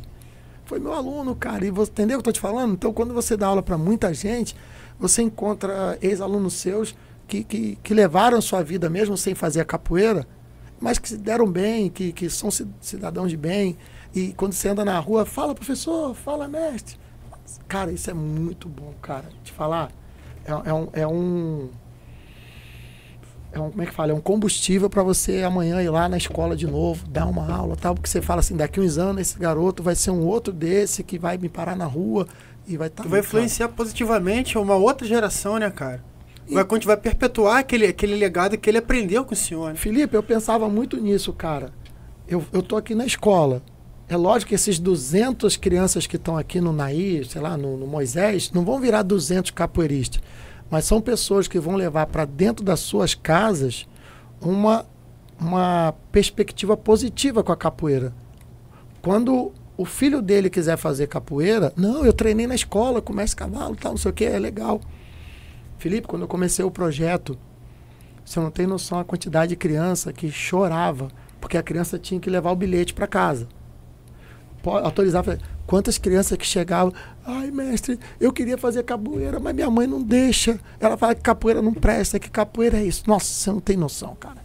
Centenas de crianças que foram proibidas de fazer capoeira nas escolas porque a mãe colocava uma negativa por questões de preconceito, por questão religiosa, por N questões. Entendo, respeito. Existe o pátrio e o poder. Mas, cara, eu tenho provas concretas de centenas de jovens que evoluíram através dessa aula de capoeira. Então, alguma dessas crianças poderia ter sido oportunizada nesse momento e não foi. Então, essa criança, quando ela... esse que teve acesso à aula, eu tenho certeza que se o filho dele chegar hoje, pai, chegou um bilhete na escola, eu quero praticar capoeira. Ele vai receber não vai receber uma negativa, vai receber... Um incentivo, né? Um incentivo, né, cara? Então, assim, esse trabalho também eu vejo muito nisso, do médio e longo prazo. A criança que faz capoeira hoje não vai ter preconceito com a capoeira amanhã quando o filho dele for querer fazer, entendeu? Mestre, a gente está falando aqui da sua... Como é que eu posso dizer? A tua faceta enquanto educador, né? Enquanto professor. A tua trajetória, pô, excepcional, assim, espetacular a sua trajetória de vida. Mas teve algum momento que você se percebeu... Quando você falou, caraca, eu sou, além de um educador, eu sou um agente cultural também. Eu não sou... além de capoeirista e de professor, também sou um agente cultural. Porque quando você fala que você vai para diversos países, quando você vai para diversas cidades no Brasil, se apresentar ou prestigiar esses eventos, ou levar de repente o GCAP, levar a rapaziada, isso é também uma perpetuação e um estímulo cultural. Sim. Quando foi que, de educador, você permanece educador, evidente, mas quando que você se tocou que, falou assim, bom, eu sou educador aqui regionalmente na minha cidade, Araruama, estou trabalhando nos projetos sociais, estou trabalhando nos colégios, estou influenciando as crianças, influenciando as pessoas de forma positiva, mas quando você se sacou, né, se entendeu enquanto também protagonista, perceba a palavra, protagonista, você é protagonista do movimento cultural, um fazedor cultural da capoeira na cidade. Porque vou ser bem honesto pro senhor, né? A minha entrada, assim, a minha sapiência, assim, quando eu comecei a me interessar por capoeira e comecei a crescer, né, me desenvolver, tornei um jovem, tornei um homem, aquela coisa, a minha referência era você. Então, como eu falei aqui antes, eu não fui teu aluno enquanto capoeirista, mas eu fui teu aluno de vida, né? Porque eu sempre acompanhei alguns amigos que faziam, a gente sempre teve círculos sociais muito próximos, aquela coisa, muitas pessoas em comum. Então, assim, você também, de certa forma, me influenciou enquanto ser humano, enquanto homem, né? Então, eu sou grato por isso também, apesar de não ter sido seu aluno. Mas a minha curiosidade é saber quando que você percebeu que você era um influenciador cultural. Porque, às vezes, a gente tá fazendo muitas coisas e a gente não se dá conta de como aquilo é importante para a roda da cidade e para as pessoas que estão ali inseridas na cidade. Então, eu tenho muita curiosidade de saber como que isso começou para você. Vamos lá, sim, eu consigo te responder essa pergunta, eu não vou te dar uma data correta, eu vou te dar fatos que corroboraram para isso. Por exemplo, quando eu começo a fazer esse trabalho dentro de escolas e que os pais chegam, todo final do ano eu fazia uma formatura na escola. Eu não sabia que era assim. Eu não sabia que capoeira era tão legal. Nossa, olha, tão bonito as crianças fazendo isso. E eu comecei a colocar também uma ukulele, colocar outras coisas ali. E quando esses pais... Se eu não sabia como era, então eu não tinha opinião nenhuma ou tinha uma opinião ruim. Correto? Que a gente sempre nega o que a gente não conhece, né? Não conhece. Então, quando esses pais chegavam na escola, no final do ano, na formatura dos alunos, nossa, cara, eu não sabia que era assim. Não estou dizendo que agora eu sou um agente cultural, mas acho que isso corroborou. Outra questão, em 2003, eu comecei a dar aula na praça. Inaugurou a praça, eu comecei a dar aula na praça. Praça Antônio Raposo. Isso. Era coordenado pelo nosso em memória aí, Hélio Júnior, cara amigão, que era o administrador ali da academia da praça. Eu comecei a fazer uma roda ali toda sexta-feira. Toda sexta-feira eu fazia uma roda, chamava amigos e fazia a roda. Isso começou a ter uma proporção muito grande. De gente me encontrar na rua. Você é o rapaz que faz aquela roda na praça. Vai ter amanhã. Cara, movimentava muita gente na praça ali olhando essa roda. Partindo daí, eu comecei a levar para esse momento uma ukulele. A minha esposa fez uma formação em dança de matrizes africanas. Comecei a levar ali o carimbó, o jongo, o coco, dança do coco. Em 2006, se não me engano, eu pleiteei no teatro para fazer um espetáculo chamado Brasil Africano. E consegui fazer. Eu fiz umas 8 edições desse espetáculo no teatro, chamado Brasil Africano, que era o quê? Capoeira e todas essas danças que a gente pratica no GCAP. Aí depois, na reforma do teatro, a gente começou a fazer na praça. Eu fiz na praça umas 2 edições do Brasil Africano, mostrando isso. Então, eu acho que, vários membros do grupo foram versados nessas danças. Assim, então, o que acontece? Aí depois teve a reforma no teatro, ficamos na praça, veio a pandemia, parou de fazer. Ano passado eu fiz de novo.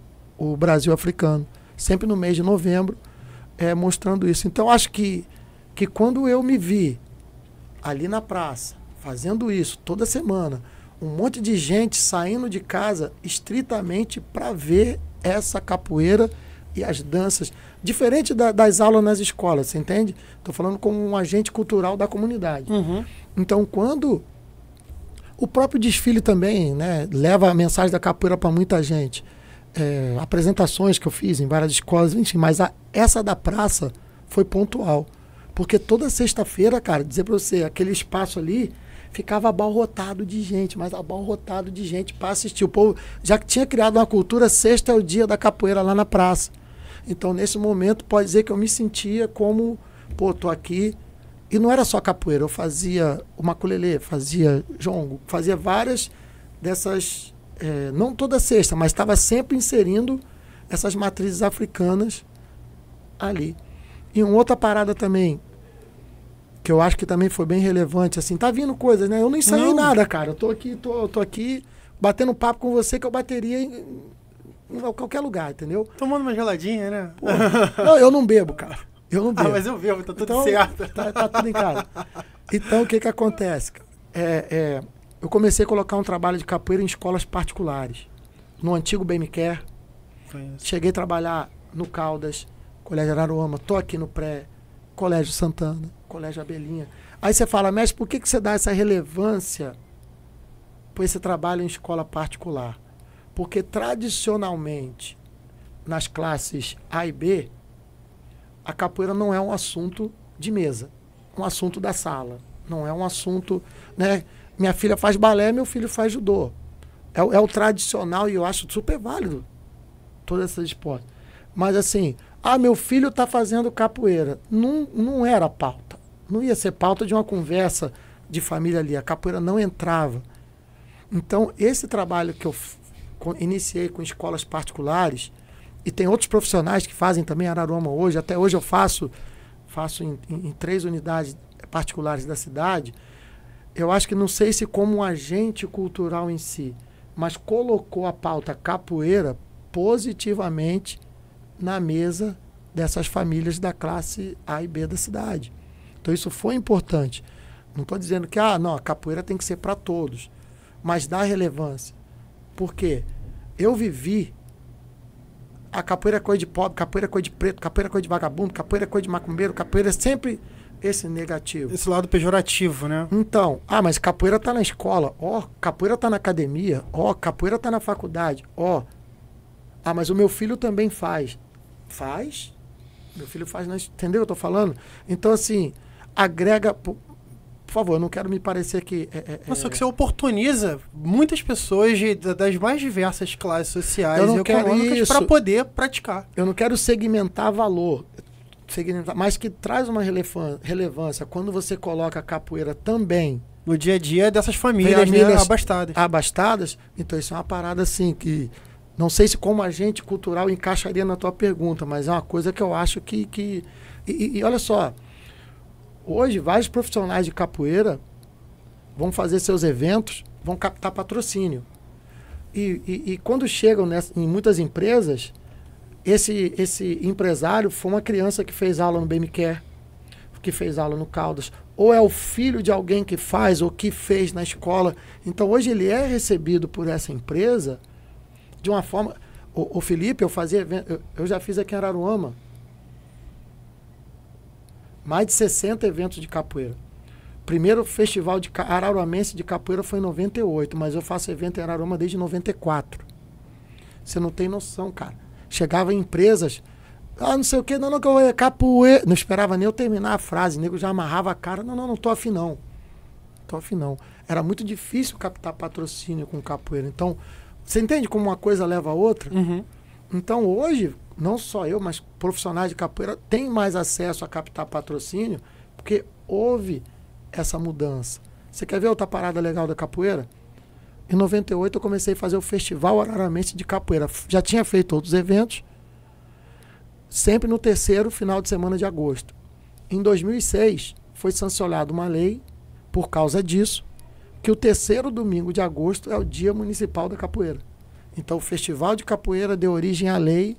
Então, e outra, esse ano eu fiz o 24º Festival Araramense de Capoeira. No terceiro... Final de semana de agosto. De agosto. Mas assim, pouca gente sabe que um trabalho gerou uma data comemorativa. Ah, tem o dia disso, mas por quê?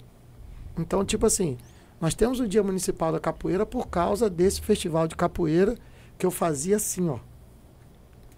Correndo o pires, levando 50 não na cara para conseguir um sim. Hoje eu faço o Encontro Feminino de Capoeira, Festival de Capoeira, faço o GICAP Verão, que é um festival de verão. E graças a Deus, eu tenho uma carteira de patrocinadores, mudou. Hoje, de cada 10 que eu vou, é 8 sim e 2 não. E o cara que diz não hoje, não é porque não gosta da capoeira, porque realmente não está no momento financeiro para isso. Mas lá atrás, Felipe, já teve momento, eu já cheguei em academias, que eu escutei do dono da academia assim, meu amigo, se tiver que botar capoeira aqui, eu fecho. Pô, que isso? Juro pelos meus filhos.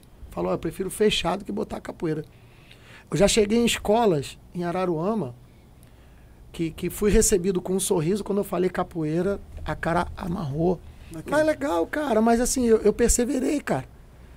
Esse lance do amigo da escola foi muito legal, cara, porque eu consegui mostrar através da escola pública que era legal botar a capoeira ali. Foi quando você teve a penetração social ali principal, né, no início. Sim, cara. Então, e hoje, cara, eu tô em boas escolas, tem vários profissionais de capoeira Araruama em boas escolas, mas há 30 anos atrás, cara, muito difícil, cara, arrumar apoio, entrar dentro de escola particular aqui em Araruama era dificílimo, cara. Mestre, me permita aqui rememorar algumas histórias bem brevemente, só para dar a base da pergunta que eu gostaria de lhe fazer. Nós já tivemos a oportunidade de trabalharmos juntos, inclusive aqui no pré-universitário, que é a escola que está abarcada nesse prédio, no qual também está o estúdio. Esse estúdio é uma parceria entre o pré-universitário e a minha produtora, onde isso nos dá a oportunidade de, orgulhosamente, vez por outra, termos figuras como você, que fazem parte dessa história, que fazem parte da história da cidade. Somos amigos, trabalhamos juntos, tivemos algumas oportunidades Sim. Através da capoeira, da educação física, que eu tenho orgulho de dizer que, além de agente cultural, de representante de fato e por direito do patrimônio cultural imaterial que é a capoeira aqui em Araruama, você é profissional de educação física. Sim. E nessa frente de atuação, onde num dado momento, por volta de 2007, 2008, eu, enquanto coordenador de educação física aqui do pré-universitário, pude montar uma estrutura da disciplina que propôs a capoeira como conteúdo programático obrigatório através de uma facultatividade dada aos alunos. O aluno optava pela capoeira, assim como poderia optar pelo futsal, etc. Que é diferente do atuar com um projeto, uma escolinha de capoeira, um curso de capoeira, que não dentro da educação física enquanto conteúdo. Óbvio, daí para frente, algumas mudanças, inclusive positivas, aconteceram. Entretanto, era algo muito novo.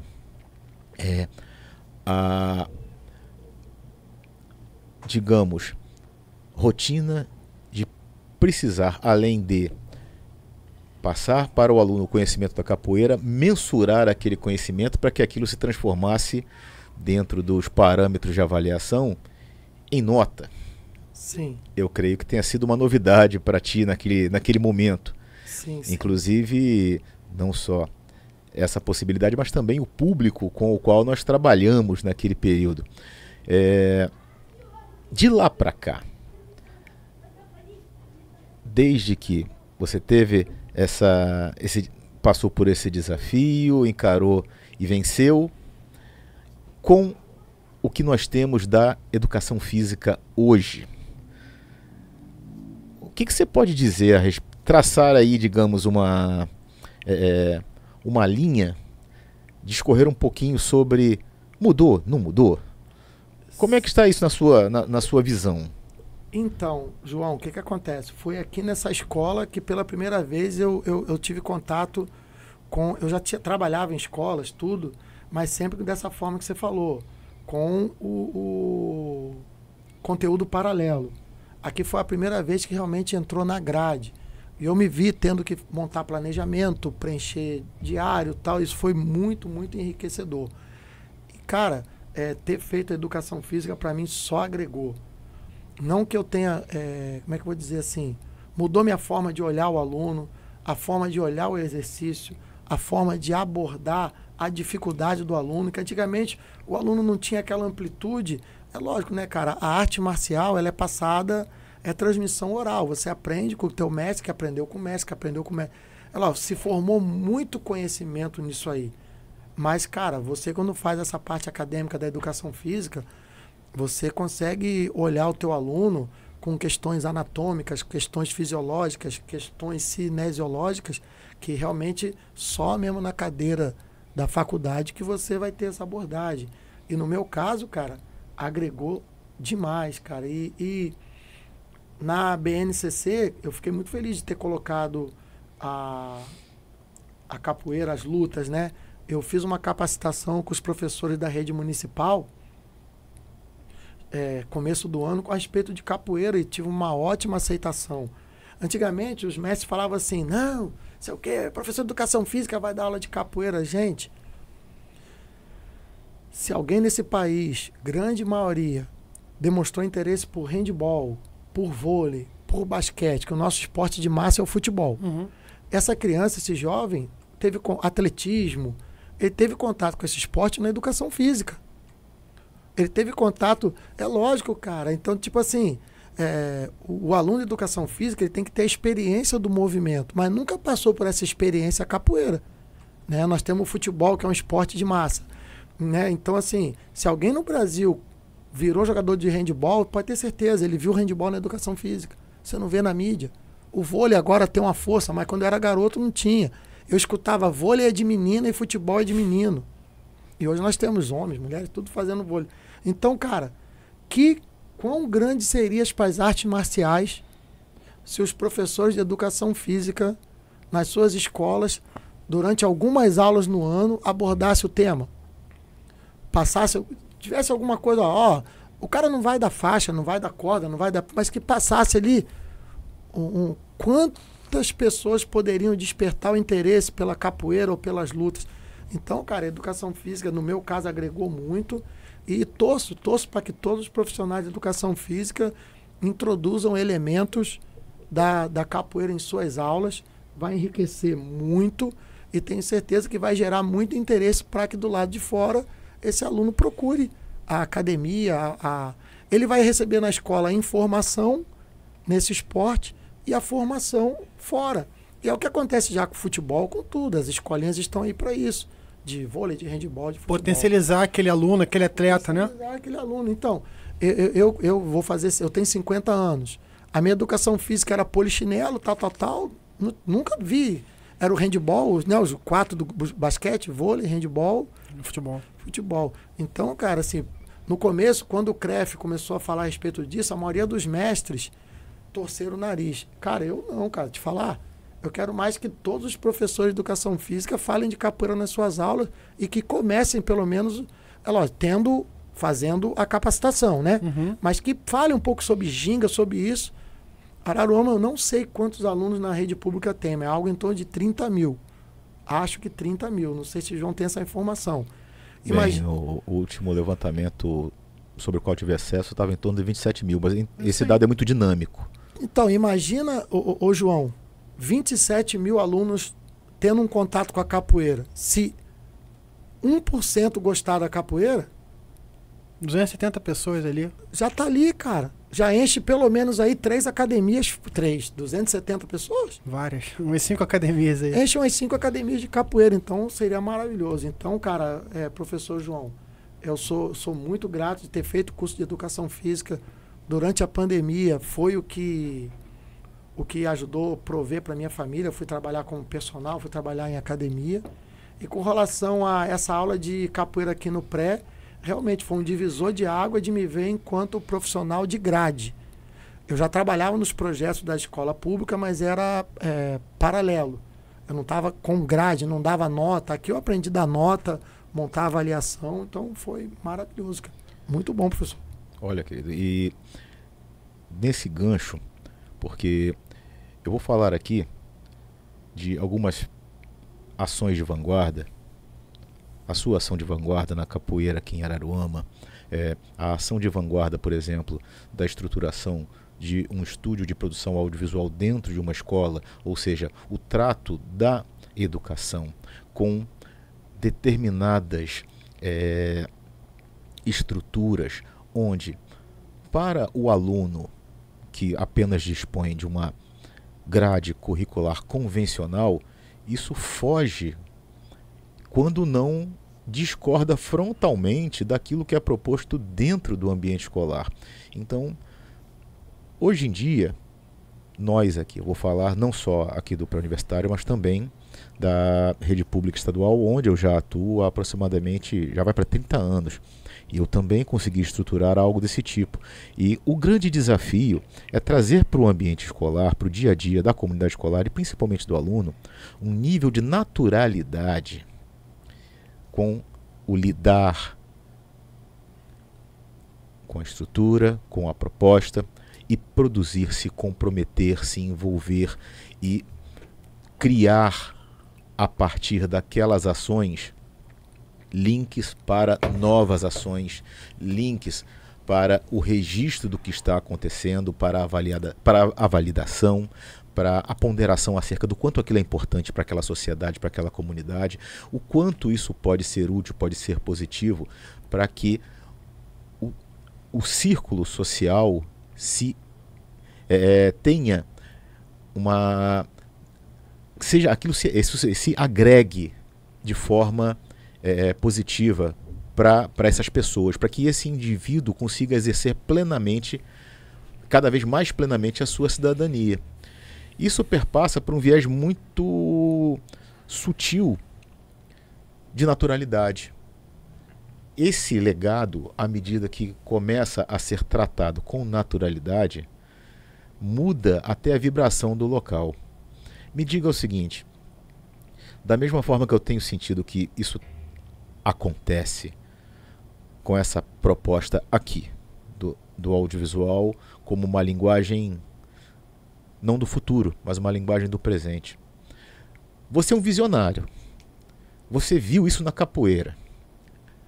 Vejo a cultura, creio que Curvino concorde com a gente nesse sentido, que a cultura é o trato natural desse legado que vai passando de geração em geração e começa a compor mais solidamente o nosso dia a dia, porque ele agrega positivamente, ele faz com que o indivíduo possa se planificar, se manifestar e dispor desse conhecimento não só para fazer melhorar para si, para o entorno, e também criar condições que os próximos tenham um ambiente melhor através da manutenção desse conhecimento. Isso é um desafio muito grande, seja na educação, seja na cultura.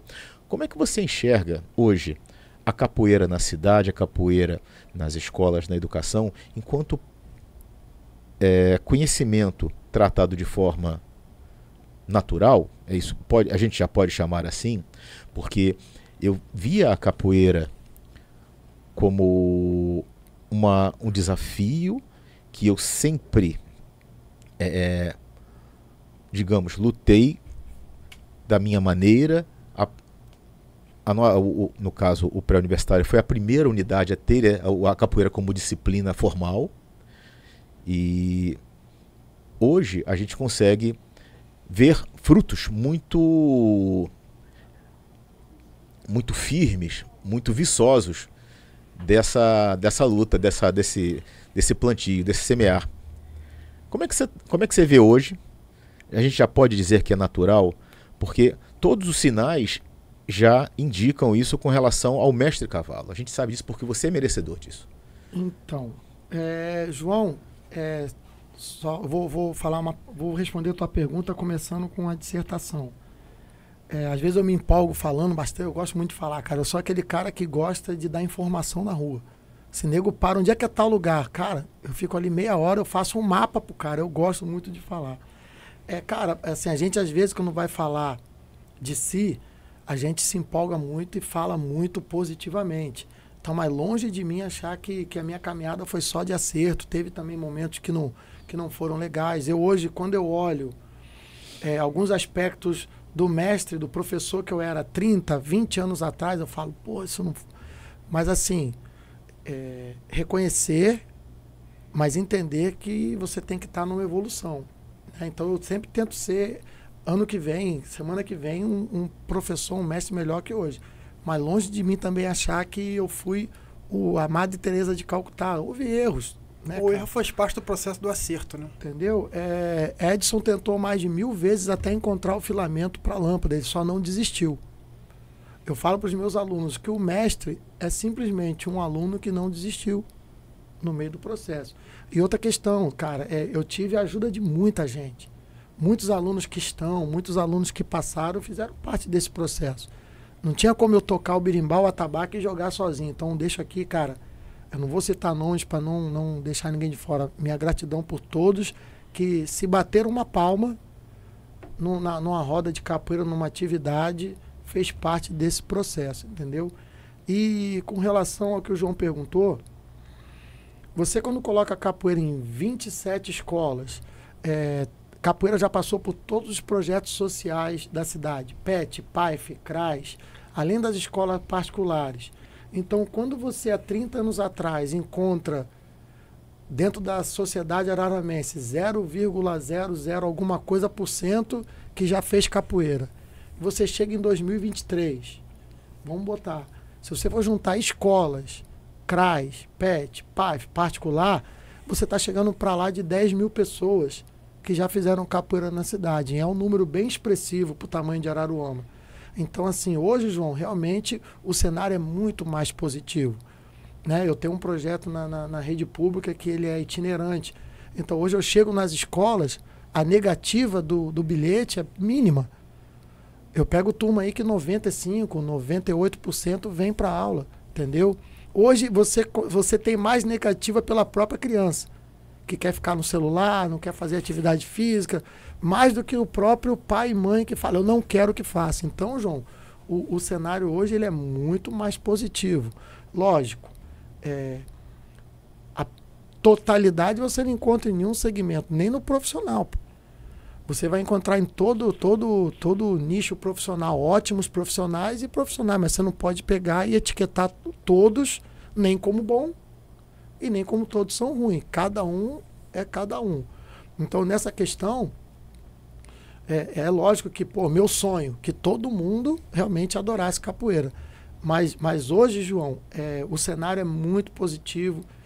Quem não faz é porque realmente não está afim, não recebe muito estímulo, né? Entendeu? Não temos assim, aquela coisa assim, não vou fazer porque é coisa de... Nem eu já ouvi. É coisa de preto, coisa de... Não, cara. Mas é natural que hoje esse cenário seja melhor, analisando a quantidade de ex-praticantes e praticantes que já passou pela capoeira. Então, hoje você encontra nas famílias, sou suspeito a falar que a cada 3 famílias, 3, 4 famílias, tem alguém que fez capoeira na sua história familiar ali. Então, você hoje tem um cenário bem mais positivo, entendeu, João? Você hoje, pelo menos eu tenho entrado nas escolas hoje com o trabalho que eu tenho feito, os meus professores do grupo, os amigos de outro grupo que trabalham com capoeira hoje na cidade, o cenário hoje está bem mais positivo, entendeu? Perfeito. Corvino? Pois não. Historicamente, e quando passo a bola para você nesse viés e trazendo em termos de cultura, como você percebe a representatividade cultural de Araruama através dessa história construída através da capoeira junto ao nosso entorno. Porque tem muito da coisa do parâmetro. Vou pegar os nossos vizinhos aqui, os nossos municípios vizinhos, que até acerca de cultura, se a gente for lançar mão das seguintes informações, olha, culturalmente Araruama se encontra nessa condição por conta do atendimento em termos de atuação dos agentes, de intervenções estaduais, federais e subvenções e auxílios e participações e reconhecimentos e tal. Nós tínhamos há 11, 12 anos atrás Araruama numa posição em termos de cultura. Hoje eu observo e me coloco também como responsável por isso. Sabe a sensação de que virou o mapa, virou a tabela, que quem estava na cabeça do negócio agora está no pé? Porque eu posso aqui colocar categoricamente que Araruama já foi,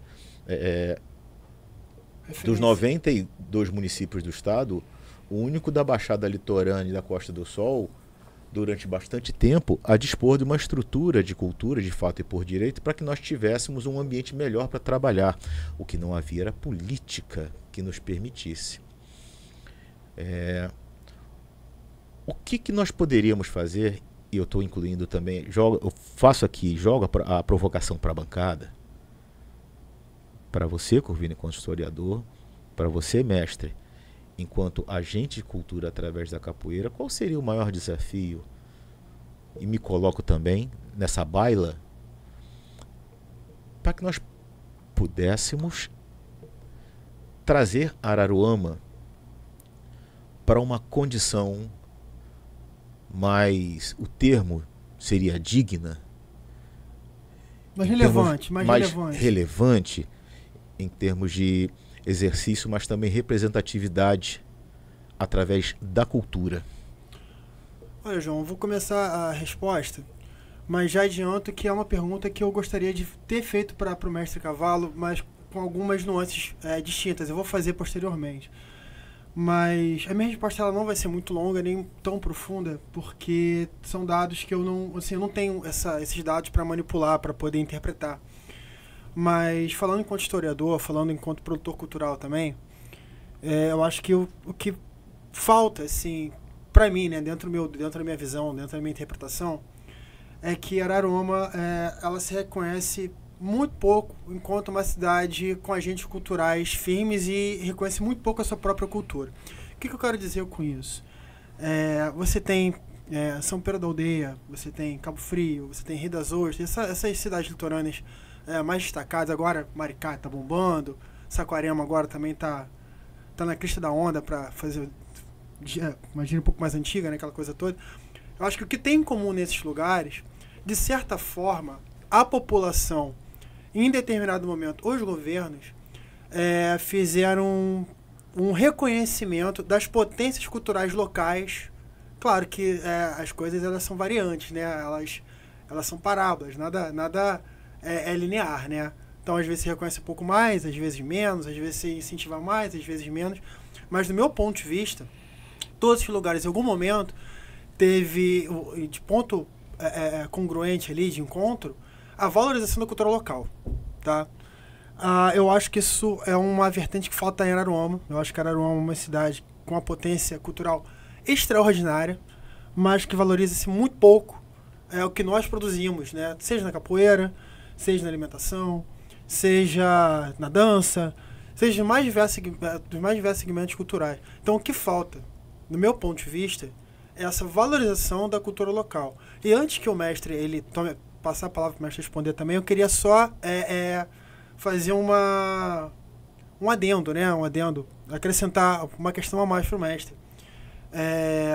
Como a gente falou durante bastante tempo sobre as mais diversas vertentes e da pluralidade cultural da capoeira, se você percebe, né, em Araruama, mestre, alguma particularidade da capoeira local aqui da cidade, em que na capoeira praticada em outros lugares assim, ao redor, não tem ou tem em menor grau. Por que eu pergunto isso?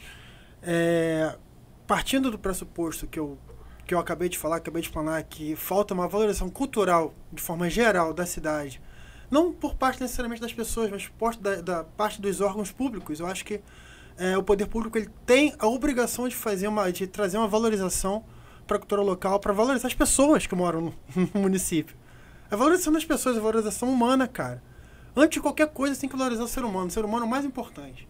Porque é a partir dele que a gente vai ter o nosso canal de disseminação cultural. Você, como ser humano, você é uma potência cultural. Então, se você não for valorizado enquanto ser humano, você não vai ter a tua cultura, a tua potência cultural explorada, dividida. Então, acho que falta isso para a cidade de Araruama. Claro que faltam outros lugares, mas aqui eu acho que falta mais. Mas aí a sequência da pergunta é o seguinte, mestre, você consegue perceber alguma diferença na capoeira que é jogada, que é praticada, que é exercitada na cidade de Araruama, para a capoeira que é praticada e promovida nas cidades ao redor? Tem alguma particularidade da capoeira da cidade de Araruama? Sim. Eu vou explicar para você o seguinte.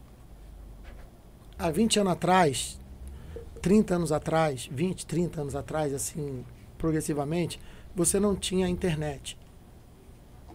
Eu vou chegar lá na resposta. Como eu falei, a capoeira vem da transmissão oral. E ela é plural. Então você vai juntando essas peças no quebra-cabeça.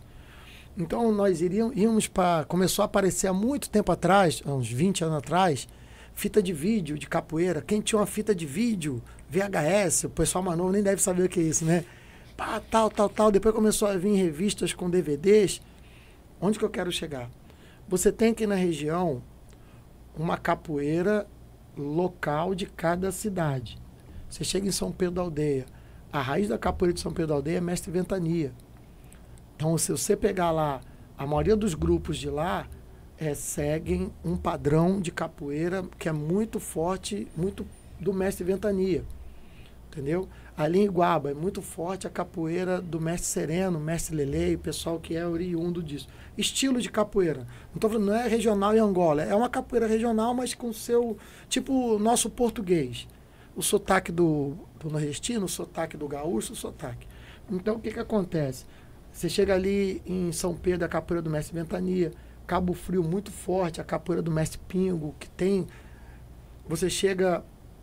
Iguaba, Mestre Sereno, Rio das Ostras, tem o Mestre Costa, tem o Mestre Boca de São Gonçalo que botou um trabalho, vou tentar ser bem breve. Só que tem, nos últimos anos, o adendo hoje está muito fácil você fazer curso, fazer aula em tudo quanto é lugar. Nós temos muito forte também essa capoeira contemporânea, não sei se eu consegui te explicar.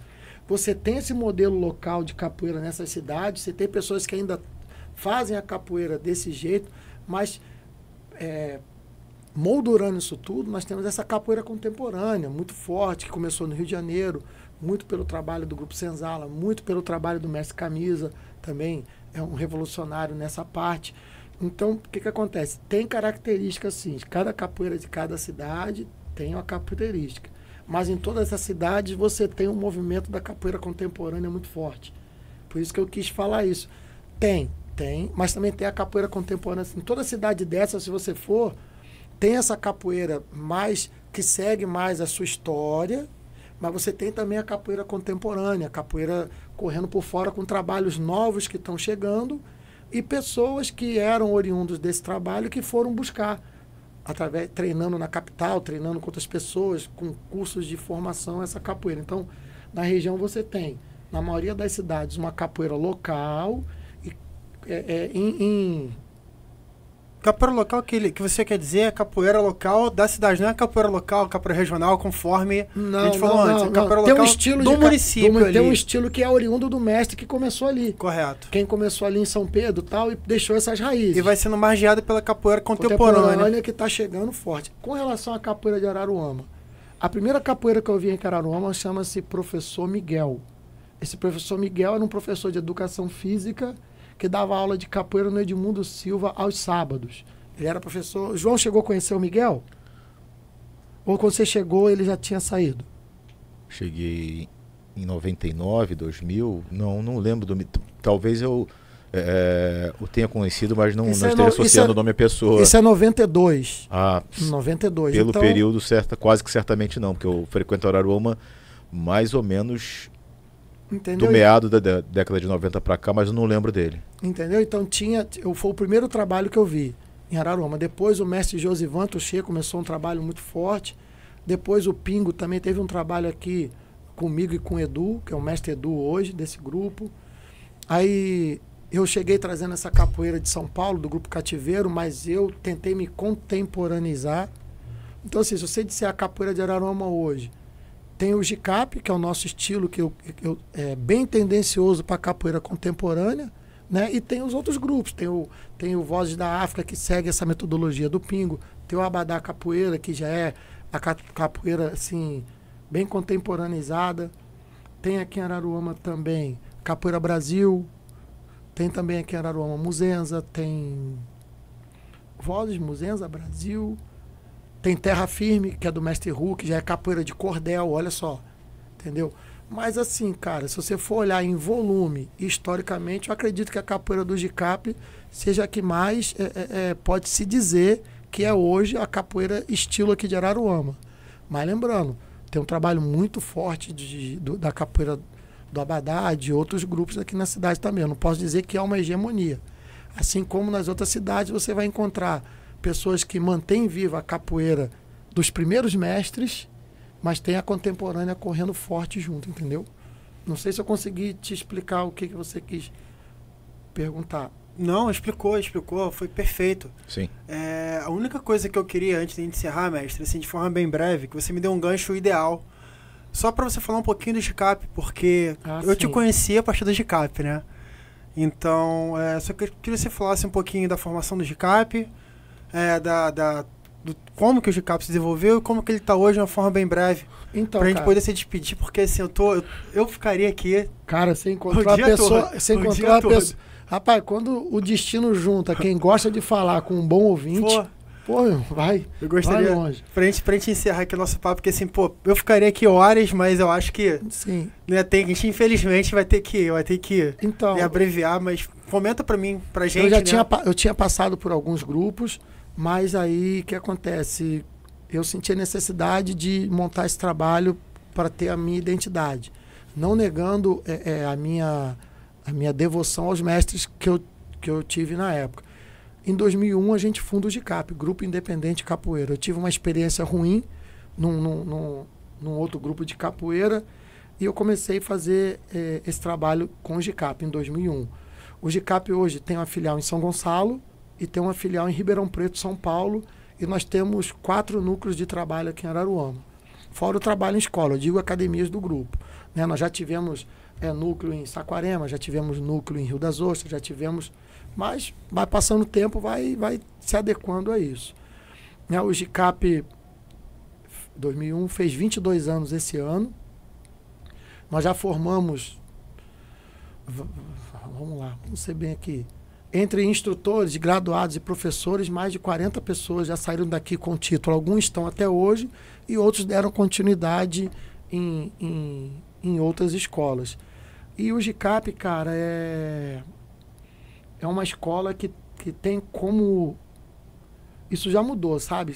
Teve uma época que eu queria ter bons capoeiristas. E hoje eu entendo que o sucesso é ter boas pessoas. Então, o que acontece? Boas pessoas que joguem capoeira. Bons capoeiristas que não sejam boas pessoas não é legal. A gente tem que tentar fazer com que o Jicap... Forme ser humano, né? Forme ser humano. Então, qual é a nossa mentalidade, nosso lema? Evoluir o cidadão através da prática da capoeira. Evoluir o cidadão, não o atleta. Que isso é muito individual. Eu tenho aluno de 67 anos. Dona Giana está lá comigo, lá já tem uns 8 anos. Então, ela evolui fisicamente, mas não é esse o como é que fala? O objetivo final. É ela evoluir como ser humano, se sentir viva, se sentir presente e socializar. Então, o Jicap pleita por isso, entendeu? A evolução do cidadão através da prática de capoeira. Dentro dessa evolução, eu tenho alunos atletas, né? Eu tenho um aluno que já disputou o Volta do Mundo, vai ter uma menina do grupo agora que vai disputar o Volta do Mundo, que é um campeonato de capoeira que envolve vários grupos, que vai acontecer na Arena Olímpica. E o último que teve foi no Bondinho do Pão de Açúcar. Foi um troço, incrível.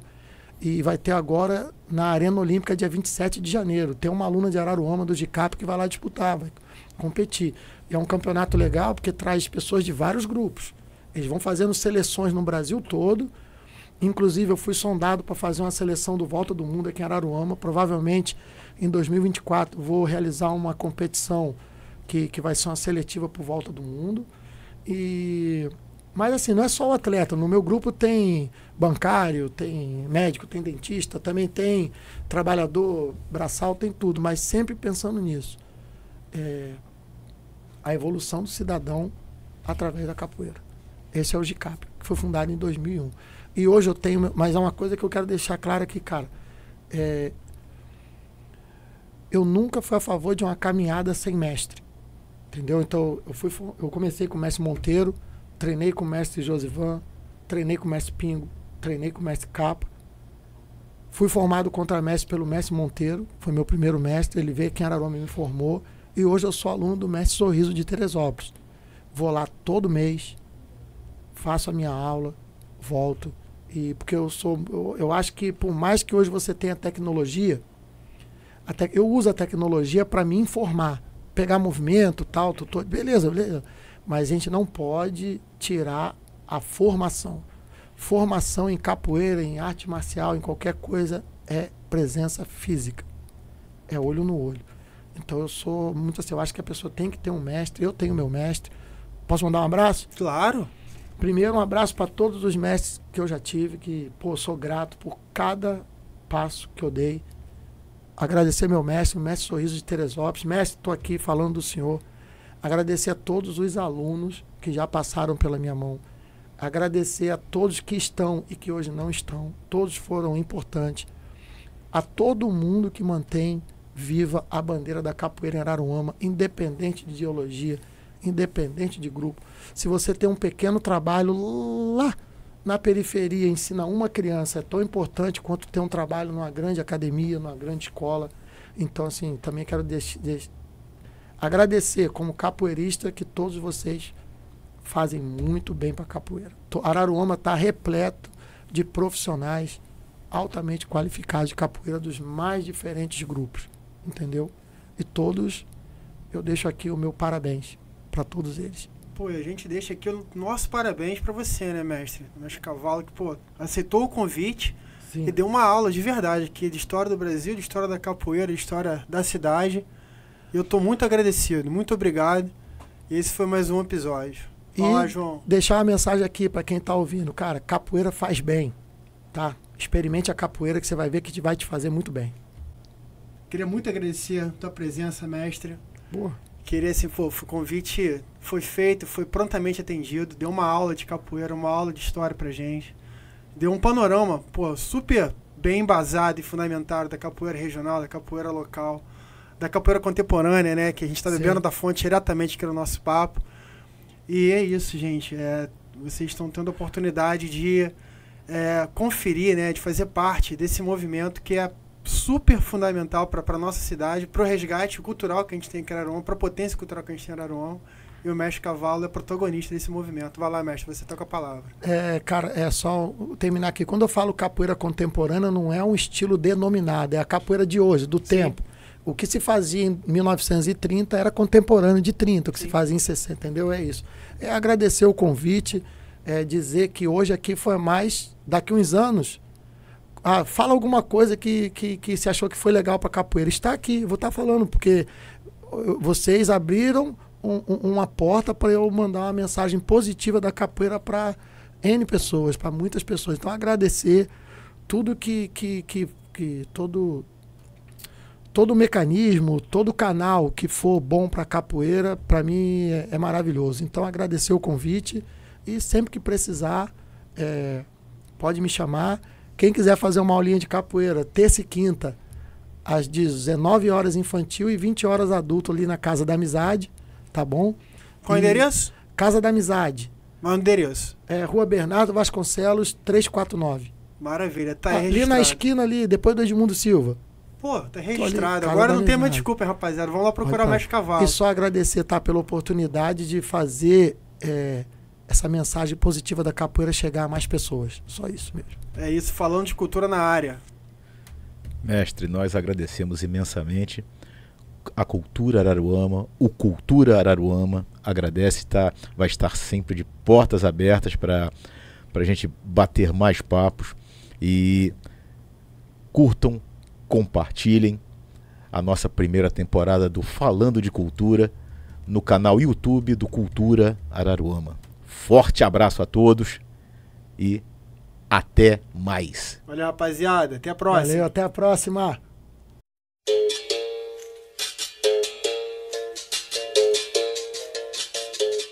Esse foi o terceiro episódio da primeira temporada do Falando de Cultura, uma realização do Fórum Cultural de Araruama. Nosso programa vai ao ar quinzenalmente. Nessa edição, a bancada foi composta por Felipe Corvino e Mestre Cavalo do grupo Capoeiras de Cap. Gratidão pela sua audiência e até o próximo episódio.